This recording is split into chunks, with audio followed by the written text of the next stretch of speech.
Hello students, good morning. Today our topic is the making of a global world. तो ये globalisation is मतलब क्या है, भंगोलीकरण की प्रक्रिया क्या है।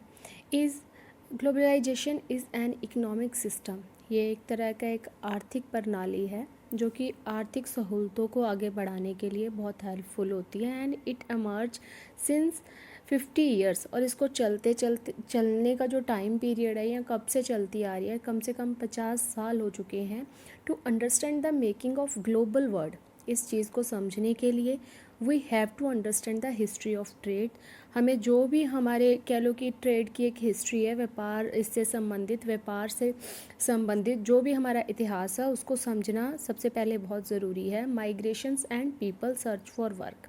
माइग्रेशंस होती है जो लोग काम के लिए, भोजन के लिए और कोई भी सुख सहूलतों के लिए एक जगह से दूसरी जगह, एक देश से दूसरी देश को चले जाते हैं, या वो चाहे वो फूड के लिए हो, चाहे वो किसी काम के लिए हो। And the movement of capitalist, और यही है कि यहीं से जो कैपिटलिस्ट पूंजीपति क्लास होती है उनका जो एक मूवमेंट है, वो क्रिया जो होती है वो स्टार्ट होती है।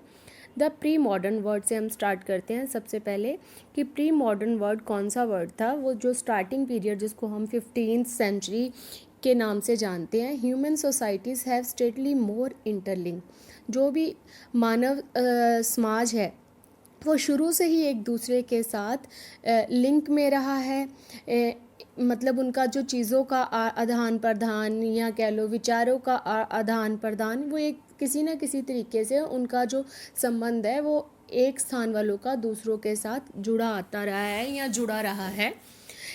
इसमें हमारे पास आ जाता है सेकंड में travellers, traders, priest and pilgrims travel vast distance for carrying goods, money, ideas, skill, inventions and even germs and disease.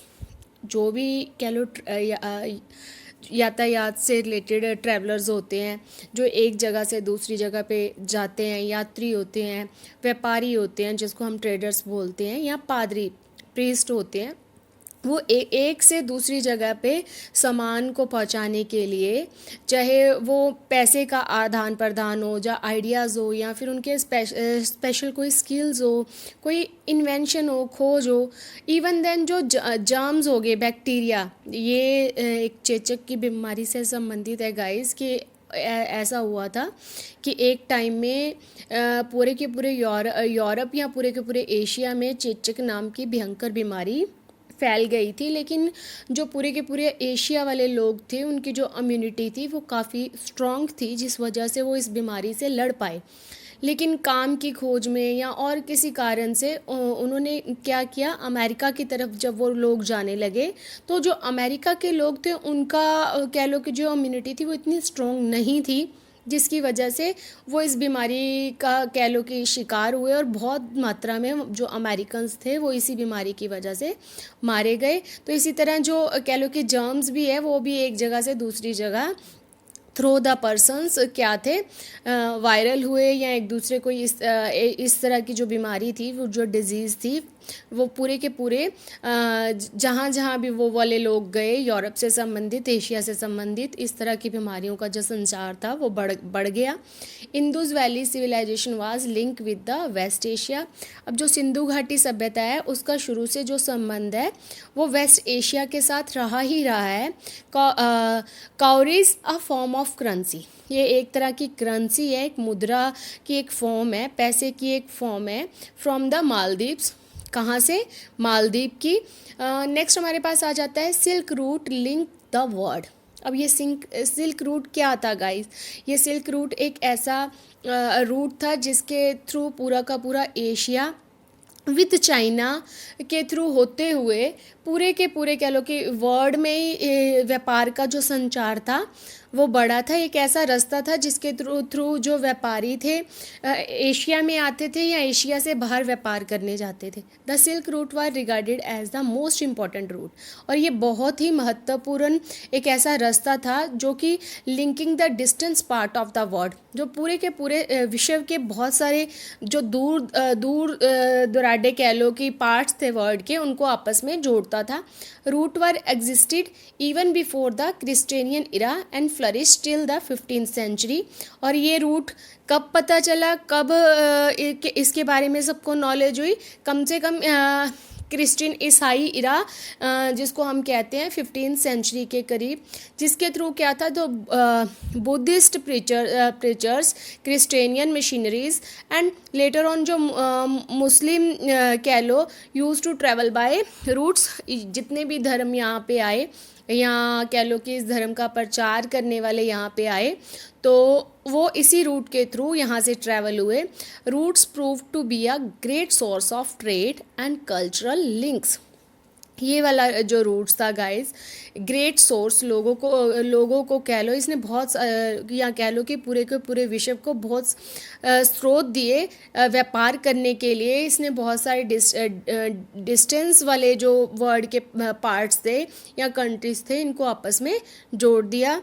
उम्मीद करती हूँ आपको इतना समझ आ गया होगा गाइस, और अगर आपको समझ आ रहा है और बहुत अच्छे से आप लेसन को समझ पा रहे हो, तो प्लीज़ इस चैनल को लाइक करो, शेयर करो और सब्सक्राइब करो, ताकि ज़्यादा से ज़्यादा लोगों तक ये वीडियो पहुंच पाए और बहुत सारे लोगों की हेल्प हो पाए। कॉन्सिक्वेंट डिजीज़ एंड ट्रेड, अब हम पढ़ेंगे मेन एक डिजीज़ के बारे में, ठीक है।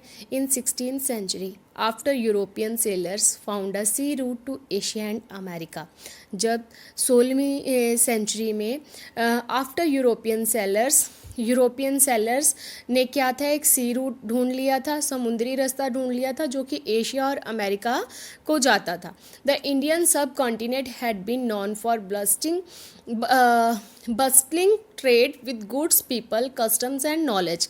और इसी रास्ते के थ्रू जो कह लो कि इंडियंस लोग थे, इन इंडियन सब कॉन्टिनेंट्स आ जाते थे हमारे, इसी के थ्रू सारे के सारे जो व्यापार होता था, या कह लो कि जो नॉलेज थी वो एक जगह की नॉलेज दूसरे तरह कंट्री के लोगों तक पहुंची। It was a crucial point in their trade network, और ये बहुत ज़्यादा क्रूशियल टाइम था उनके व्यापार का जो नेटवर्क था उनके बीच में। After the discovery of America की खोज के बाद, its vast land and abundant crops and minerals begin to transform trade and lives everywhere। America की जो धरती थी उस समय काफ़ी कृषि प्रधान थी, वहाँ पे बहुत सारी फसलें, जैसे कि हम कह देते हैं आलू, काफ़ी डिफरेंट टाइप ऑफ जो अनाज था, बहुत सारी ऐसी क्रॉप्स थी जिनकी नॉलेज पूरे के पूरे वर्ल्ड को मिली, और लोगों का जीवन स्तर जो था वो काफ़ी इजी हो गया। गाइस, आपको एक इसके पीछे एक ये बात भी जुड़ी हुई है कि आलू की उस टाइम खोज होने से पूरे के पूरे यूरोप और में एक ऐसे कह लो कि एक ऐसा सोर्स मिल गया उनको कि आलू से उनका जो भोजन था वो स्वादिष्ट हो गया और उनका पेट भर पाता था। एक टाइम में जब आलू की कृषि को कोई नुकसान होता था तो इस चीज़ को बहुत बड़ा नुकसान मानते थे अपने लिए। इट्स वास्ट लैंड, एंड इस तरह से वहाँ का जो वास्ट लैंड था, तो इसने एक ट्रेड में एक डिफरेंट टाइप ऑफ ट्रांसफॉर्मेशन कर दी, ठीक है। और ये जो उनकी फसलें थी वो सारी की सारी जगह उस चीज़ों की नॉलेज जो थी सारी जगह फैल गई। नेक्स्ट टाइम वहाँ पे क्या आ जाता है, प्रीशियस मेटल्स पर्टिकुलरली, जिसमें सिल्वर भी आता था, ठीक है। माइंस लोकेटेड इन पेरू और मैक्सिको के थ्रू जो ये मेटल्स कह लो कि सारी जगह ढूंढी गई। Enhance Europe's wealth and finance it trade with Asia. ये एक यूरोप के कह लो कि वेल्थ थी जो कि उसको काफ़ी फाइनेंस मिला इस चीज़ से, पूरे के पूरे ट्रेडिया कह लो कि जो ट्रेड था वो एशिया में इसका होने लगा। द पुर्तगाली and Spanish colonisations of America was underway. अभी जो पुर्तगालीज थे या कह लो कि स्पेनिश थे, इनका जो बस्तीकरण था, जो उपनिवेशवाद या एक अपने आप कह लो कि उपनिवेश को बढ़ाने के लिए, अपनी बस्तियों को बढ़ाने के लिए, अपने व्यापार को बढ़ाने के लिए, अभी अमेरिका जो था वो ऑन द वे था, ठीक है। सॉरी, ऑन द वे नहीं गाइस, अंडर वे था।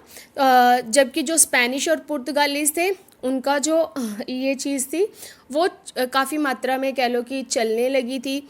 उनका जो माल था वो एक जगह से दूसरी जगह सप्लाई होने लगा था। The most powerful weapon of the Spanish, वो क्या था guys, was not a conventional military weapon but germs of small PACS. कि वो किसी तरह का मिलिट्री वेपन हथियार नहीं था, वो एक स्मॉल पैक्स था विच दे कैरिड, जो मैंने आपको पहले भी बताया जिसको हम चेचक कहते हैं, वो पूरे के पूरे उन्होंने कैरी कर लिया। वहाँ के लोग जहाँ पे भी गए तो ये एक हथियार की तरह यूज़ हुआ। Americans original inhabitants had no immunity, पर जो अमेरिकन थे उनके अंदर इस बीमारी से लड़ने की इम्यूनिटी नहीं थी against such type of disease, इस तरह की बीमारी इससे, जिसकी वजह से वहाँ पे बहुत मात्रा में अमेरिकन्स जो थे वो मारे गए। A world economic takes shape, इसी तरह एक वर्ड इकनॉमिक टेक जो शेप थी वो किस तरह से ली गई, जिसमें क्या अबॉलिटेशंस ऑफ कॉर्न लॉ, जो मक्के के साथ कानून बना था, मक्का कानून, उसको समाप्त कर दिया गया। कौन सा आपको पता है ना गाइस, मक्की को कहते हैं। Under pressure from land owners groups the government restricted the import of food grains, और इसी प्रेशर के अंदर जो भी लैंड ऑनर्स थे के पूरे समूह ने इस चीज़ की रिस्ट्रिक्शन लगा दी कि जो भी फूड ग्रेन्स है उनको आयात नहीं किया जाएगा। ठीक है, आफ्टर द जो कॉन्स लॉ था were scrapped food could be imported into Britain, कह लो कि आफ्टर का जो ये कॉर्न लॉ के स्क्रैप्ट होने के बाद जो food could be imported into the Britain, जो फूड था वो ब्रिटेन के अंदर इंपोर्ट किया जाने लगा मोर चीपली, और बहुत सस्ते दाम में ये इंपोर्ट होने लगा। Then it could be produce in the country, और कंट्री में ही जो चीज़ें थी प्रोड्यूस होने लगी और बहुत सस्ते दामों में बिकने लगी। British farmer were unable to complete with imports, जो ब्रिटिश फार्मर्स थे वो इस चीज़ के इम्पोर्ट को, आयात को पूरा नहीं कर पा रहे थे। Vast area of land were left uncultivated, क्यों? क्योंकि उनका जो बहुत सारा एरिया था वो खाली पड़ा था, उसके ऊपर किसी तरह से फार्मिंग नहीं की जा रही थी। एज फूड प्राइजेस फेल, और जो चीज़ों के दाम थे वो बहुत गिर चुके थे। ठीक है, तो कंजम्पशन, और जबकि जो ब्रिटेन था उसको बहुत ज़्यादा चीज़ों की ज़रूरत थी या बहुत ज़्यादा चीज़ों की डिमांड थी। Faster industrial growth in Britain led to higher incomes, इसी तरह जो फास्टर इंडस्ट्रियल ग्रोथ हुई उनकी, उसकी वजह से जो ब्रिटेन की इनकम थी वो एकदम से राइज़ा हुई, और मोर फूड इम्पोर्ट्स, और बहुत ज़्यादा फूड जो था वहाँ से आयात होने लगा, इम्पोर्ट होने लगा। द रोल ऑफ टेक्नोलॉजी, इसमें टेक्नोलॉजी या तकनीक का क्या हाथ था guys? Technology had a great impact on the transformation of 19th century. पूरे वर्ल्ड के अंदर 19th सेंचुरी में जो भी कह लो कि टेक्नोलॉजी ने जो इम्पैक्ट पाया वो एक डिफरेंट टाइप ऑफ ट्रांसफॉर्मेशन था, एक डिफरेंट टाइप ऑफ बदलाव था। सच एज, चाहे वो रेलवे हो, चाहे वो स्टीम शिप्स हो, जो कि भाप से शिप्स चलते हैं, एंड जो टेलीग्राम था, एक जगह का मैसेज जो था थ्रू द लेटर दूसरी जगह पे भेजा जाता था, तो जो मैसेज था वो एक जगह से दूसरी जगह कन्वे किया जाता था। Technology advance were often the result of social, political and economic factors. अब जो टेक्नोलॉजिकल जो भी इम्पैक्ट था वो कैसे, वो लोगों की सामाजिक, राजनीतिक और इकोनॉमिक, आर्थिक तौर पे भी काफ़ी इस चीज़ के प्रभाव पड़े। Refrigerated ships greatly help to transport the perishable food items over a long distance. ऐसी चीज़ें जो कह लो कि जो फूड आइटम्स थी वो जो स्टीम वाले या रेफ्रिजरेटेड, जिसमें चीज़ें ख़राब नहीं होती, लॉन्ग डिस्टेंस पे चीज़ों को भेजना पॉसिबल हो सका था। It greatly facilitated the shipment of frozen meet, और सबसे ज़्यादा फैसिलिटी किस चीज़ को मिली इस शिप के थ्रू? जो फ्रोज़न मीट अमेरिका से ऑस्ट्रेलिया और न्यूजीलैंड टू डिफरेंट यूरोप के कंट्रीज़ तक पहुंचाया जाता था। द 19th सेंचुरी, जो कि 1815 टू 1914 तक का टाइम जो भी माना जाता है, in 19th century economic, political, social, cultural and technological factor interacted in complex way to transform societies and reshape external relations. अब 19th सेंचुरी में क्या हुआ गाइस? जो आर्थिक, राजनीतिक और सामाजिक, इवन देन जो उनका कल्चरल था, सांस्कृतिक कह लो, जो तकनीकी तत्व थे, वो सारे के सारे कह लो कि इस तरह से ट्रांसफॉर्म हुए, उन्होंने पूरे के पूरे सोसाइटीज़ को आपस में एक्सटर्नली रिलेट कर दिया, आपस से संबंधित कर दिया। Indentured labour migrate from India. Meaning इसका यही था कि जो indentured labour means a bonded labour under contract to work for an employer for a specific amount of time. एक स्पेसिफिक अमाउंट ऑफ टाइम के लिए जो वर्कर होते हैं उनका कॉन्ट्रैक्ट करके उनको बाउंड कर दिया गया था। It brought higher income for some and poverty for other. इससे कुछ लोगों को बहुत ज़्यादा इनकम होती थी और कुछ लोगों को कह लो कि गरीबी का जो स्तर होता है वहाँ तक लाइफ मिल रही थी। तो गाइस बाकी हम बाद में करेंगे, ठीक है। अभी आप इतने को अच्छे से पढ़ो, फिर इसका नेक्स्ट पार्ट लेके आएंगे। Okay guys, bye. चैनल को लाइक करो, शेयर करो और सब्सक्राइब करना तो भूलना ही मत। Okay guys, bye.